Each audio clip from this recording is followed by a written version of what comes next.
Бъдете себе си. Към резултата без никаква загриженост. Бъдещето, брат, съм миковеме си. И към него, бате, построил съм. Не ме плаши белезника или ножа на врага ми, а посоката, в която аз съм тръгнал за напред. Намерих изхода от лошите преценки на ума ми и от това по всякакъв начин да разчитам на късмет.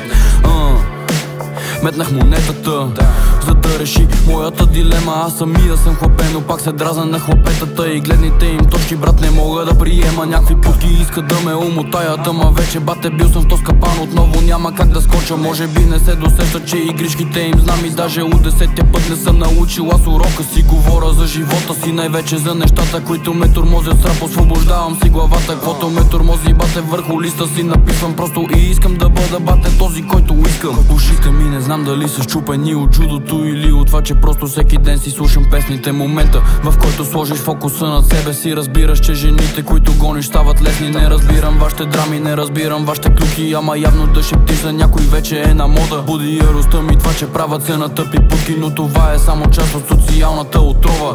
Пецата личи, че чупи зъбите ми с битове, аз после чупя зъбите на бита без агресия. По листа с химикала, бате, дрибали и финтове, но две неща в сърцето ми, кажи ми как да смеси. Бил съм ранен много пъти, но часът ще настъпи, в който ще започне да си струва всичко, дет съм дал. Трудностите в ума ти са бариерата към това да бъдеш всичко, което някога си искал и мечтал.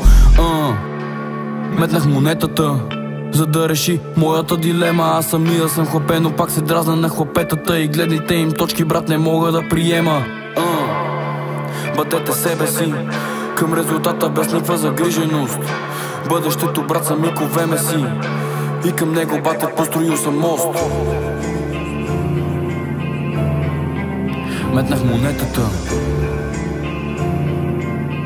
за да реши моята дилема. Защо се дразна на хлапетата?